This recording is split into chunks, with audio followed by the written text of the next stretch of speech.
그다음에 양평형 일자리 모델에 대해서 질문 좀 하겠습니다. 군수님이 슬로건으로 걸고 계신 매력 양평 어떤 곳입니까? 묘사 좀 해주실 수 있으시겠습니까? 매력 양평 무엇을 얘기하는지. 이제 매력 양평이라는 게 저는 그렇게 표현을 했습니다. 매력이라는 게 뭐라고 얘기를 못 해요. 이게 바로 매력이다. 그러나 좋은 것 이게 매력이라고 그랬습니다. 뭐라고 얘기는 못하겠지만 좋은 것. 좋은 것, 예, 그게 매력. 국민들한테도 그렇게 이야기하십니까? 예. 군수님이 꿈꾸는 양평의 도시 모델은 좀 구체적으로 어떤 도시입니까? 매력적인 도시? 어떤 도시를 예, 꿈꾸고 계십니다. 어떻게 예. 그런데 매력적인 네, 도시에 네. 대한 설명이 네. 뭐라고 말은 못하는데 좋은 곳이라고 하니까 예. 제가 어떻게 질문을 해야 될지 모르겠습니다. 제가 24년, 네. 25년도에 군정 이제 슬로건을 군정 목표로 삼고 있는 것 중에 이제 키워드를 4가지를 잡았습니다. 안전, 그다음에 관광, 환경, 건강 요 4가지를 잡았습니다. 이런 것들이 이제 매력에 포함이 될 수 있습니다. 그러면 양평형 일자리에 대해 이야기를 하려고 합니다. 양평의 일자리 모델은 어떤 키워드가 되어야 한다고 생각합니까? 양평의 이제 일자리가 이제 과거에는 농업 중심의 일자리였다고 한다면 이제는 서비스업이 일자리라고 이제 저는 판단을 합니다.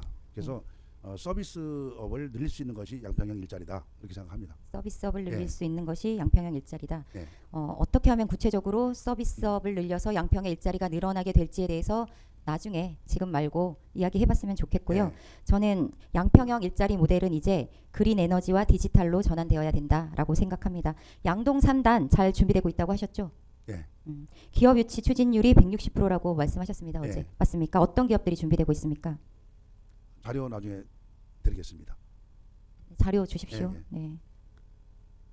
몇 개 정도의 기업을 유치할 계획이십니까?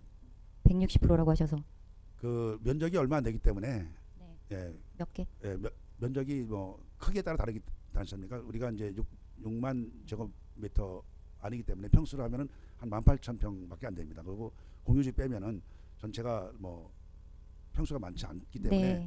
평수에 따라서 기업 숫자는 달라질 수 있습니다. 그러면 그 기업 유치 추진율 포함해서 네. 양동 3단 추진되고 있는 현황을 자료로 부탁드리겠습니다. 알겠습니다. 혹시 뉴딜 일자리라고 들어보셨습니까? 뉴딜 일자리라고 들어보셨습니까? 어떤 뜻입니까? 2024년 1월 서울시에서 96개의 새로운 서울형 뉴딜 일자리를 만들어서 공모를 했습니다.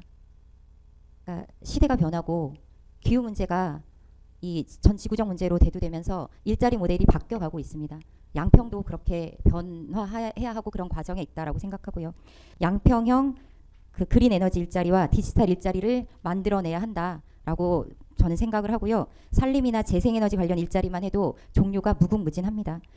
양평은 각종 규제와 중첩 규제로 굴뚝산업을 유치할 수 없습니다. 규제가 아니더라도 탄소 중립이라는 필수 과제로 인해 궁극적으로 굴뚝산업은 줄어들 수밖에 없습니다. 머지않아 친환경 기업 유치 경쟁이 치열해질 것입니다. 양평이 먼저 준비하자라고 말씀드리는 겁니다. 왜냐 양평은 상당히 친환경 일자리를 유치하기에 좋은 조건이기 때문입니다. 혹시 에너지 고속도로라고 들어보셨습니까? 못 들었습니다. 못 들어보셨습니까? 에너지 고속도로법, 국가 간 전력망 확충에 관한 특별법이 지금 발의되어 있습니다. 산업화 고속도로처럼 에너지 고속도로를 만들어서 전국 어디서나 국민 누구나 햇빛, 바람, 지열, 수력 등 자연력을 이용해 재생에너지를 팔 수 있도록 하는 것을 의미합니다. 에너지 고속도로를 이용해서 이 전력을 판매해서 일자리도 만들고 수익도 늘리자라는 이야기를 드리는 겁니다.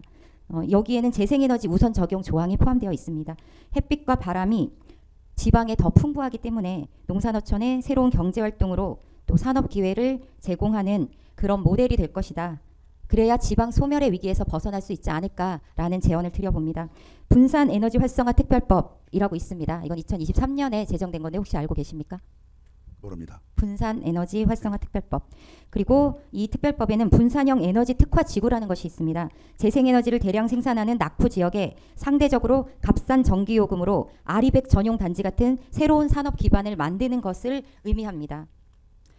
그럼 혹시 송정거리 비례 요금제라고는 들어보셨습니까? 송정거리 비례 요금제. 얘기 들었습니다. 예. 네, 들어보셨죠? 예. 어떤 것입니까?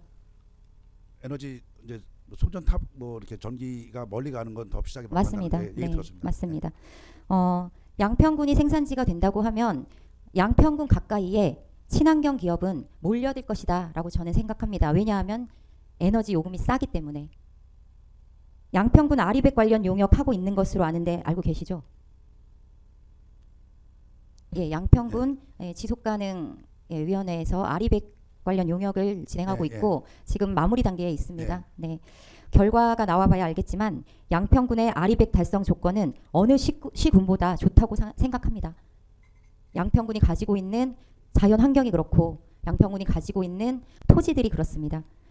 그래서 공공에서 공유부지를 활용한 재생에너지 시설을 만들어 놓자. 그래야 제가 앞서 말씀드린 에너지 고속도로를 활용한 에너지 판매 그리고 재생에너지 디지털 산업 모델로 일자리가 창출될 것이다. 저는 이렇게 봅니다. 그리고 아리 100뿐 아니라 아리 200, 아리 300도 충분히 가능하다라고 봅니다. 그러면 아리 100을 양평군에서 재생에너지 100% 전환을 하고 남은 에너지에 대해서는 판매할 수 있습니다. 그러면 판매 수익이 생겨납니다. 그래서 저는 이 부분에 좀 집중해야 되고 또 일자리 모델을 창출해내서 수익을 극대화하고 인구 소멸을 막고 이 중첩 규제 속에서도 지역 경제를 활성화시키는데 예, 네, 의원님 그렇게 생각합니다. 저는 아리백 용역이 지금 추진되고 있습니다. 결과가 나오면 좀 더 구체적인 방안들을 가지고 같이 이야기해봤으면 좋겠습니다. 예, 위기를 기회로 만들어내는 지혜와 선견지명이 필요한 시기입니다. 하던 대로만 하는 것이 아니라 과감한 전환과 새로운 시도가 필요하다고 봅니다. 주민을 위로하고 안심시키고 비전을 제시하는 것, 그것이 주민을 대하는 행정 최고 책임자의 도리이자 의무라고 생각합니다. 네, 질문 마치겠습니다. 의장님 답변 좀 하겠습니다. 네. 의원님께서 지금 말씀하신 내용들 뭐 물론 참 좋은 말씀이시고 국가 전략이고 뭐 이렇게 제가 생각을 하고 우리 지방자치단체 현실에서 좀 직시하시고 현실에 대한 정치를 또 현실에 대한 어떤 분위기를 같이 좀 대화했으면 좋겠다 말씀드립니다. 네, 그럼 제가 질문 하나 양평군에- 하겠습니다. 현실에 예. 대한 직시를 하신 예. 군수님이 생각하시는 양평형 일자리 모델은 무엇입니까? 제가 말씀드렸잖아요. 지금 현실에서 우리 지금 먼 훗날이 아닙니다. 지금 현재 우리 양평에 와서 살려고 하는 사람들이 과연 무슨 일을 하려고 하느냐 이런 겁니다. 그런 그 에너지 관련된 사항들 물론 뭐 앞으로 향후 충분히 뭐 얘기할 수 있다고 생각하지만 제가 보기에는 쉬운 일이 아니라고 생각을 합니다. 네, 그래서- 제가 내일 탄소 중립 그래서- 관련된 예, 예. 네, 주제가 있으니까 그때 다시 이야기 드리겠습니다. 네. 양평군 탄소 중립 안 할 겁니까? 그러니까 그 현실에 맞는 그런 말씀 주시고 대안을 주신다면 제가 당장 해내겠습니다. 네, 현실에 맞는 대안입니다. 예. 법도 가지고 있고. 예. 그래서 제가 말씀드리지 않습니까? 현실에 맞는 일자리 모델 말씀을 못 하시길래 제가 얘기를 더 드렸고요. 예, 질문 마치겠습니다.